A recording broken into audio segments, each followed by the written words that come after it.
আজকে ছিল আমাদের তিরাগমন। তো সকালবেলা ঘুম থেকে উঠে রেডি হয়ে নিয়েছি, ভাই আর জ্যাঠা আমাদেরকে নিতে চলে এসেছিল। তো তারপরে আমাদের পাশের বাড়ি মন্দিরে বেরানোর আগে আমরা প্রণাম করে নিলাম। তো সব কিছু শুভ কাজের আগে তো সবাই জানোই আমরা এই মন্দিরটায় আগে যাই, তারপরে আমরা বেরাই। তো বাড়িতে আসার জন্য আমরা রওনা দিয়ে দিলাম। তো আমাদের বাড়ি থেকে দীপদেবাড়ির ডিস্টেন্স খুবই কম, তো তাড়াতাড়ি চলে এসেছিলাম। তো আসার জন্য বাড়িতে আজকে অনেক দিন পর, 8 দিন মানে আমার কাছে মনে হচ্ছিলো তো অনেক দিন। তো সবাইকে খুব মিস করছিলাম। যাই হোক তারপরে চলে আসলাম। তো আমাদের যা রিচুয়ালসগুলি ছিল বড়মাসি বললো ঘরের ভেতরে বসেই সেগুলি করার জন্য।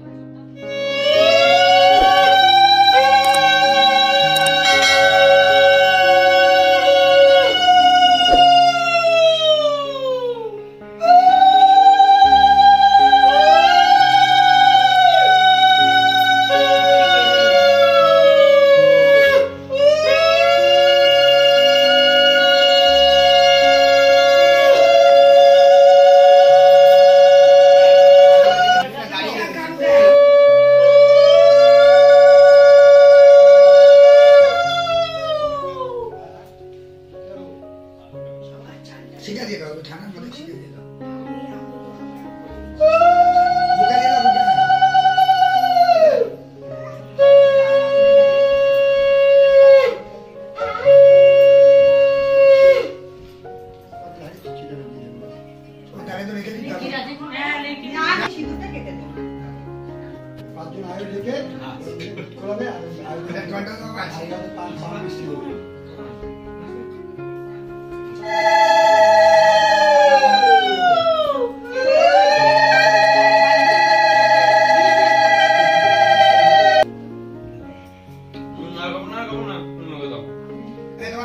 খুব ভালো আছে মিষ্টি মিষ্টি।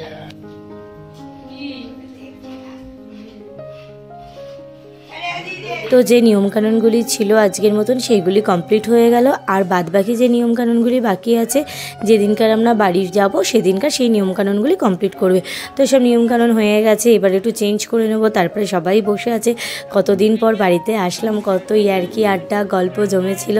তো যাই হোক তারপরে সবাই মিলে বসে একটু গল্প টল্প করলাম।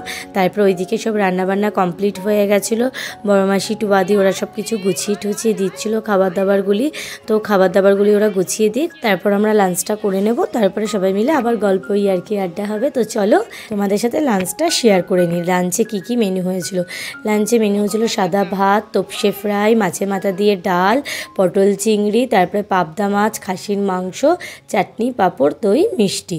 তো চলো এবার লাঞ্চটা করে নিই, দেন তারপরে তোমাদের সাথে কথা হচ্ছে।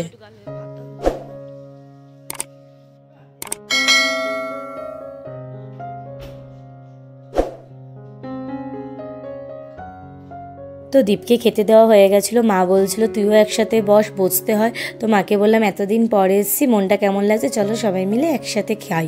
তো তারপরে সবাই মিলে একসাথে ভাত বাড়লো। তো তারপরে সবাই মিলে একসাথে বসে গল্প করতে করতে ইয়ার্কি করতে করতে খেয়ে নিলাম। তো সবাই মিলে একসাথে খাচ্ছি অনেকদিন পর, সত্যি ভালো লাগছে।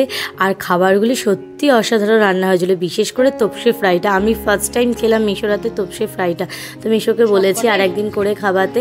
তো যাই হোক তারপরে আমরা খেয়ে দিয়ে নিলাম। খাওয়া দাওয়ার পর আমাদের বিয়ের সফট কপিগুলি আমরা হাতে পেয়ে গেছিলাম। তো সেটা আমরা ল্যাপটপে লাগিয়ে সবাই মিলে গল্প ইয়ার্কি করছিলাম আর সেই ছবিগুলি দেখছিলাম। সত্যি ছবিগুলি অসাধারণ এসেছিলো, প্রত্যেকটা ছবি। সবাই সেটাই বলছে যে কোন ছবিগুলি অ্যালবামে নেবো আর কোনগুলি নেবো না। তো যাই হোক তারপরে দিদিভাইও চলে এসেছিলো টলটলকে নিয়ে।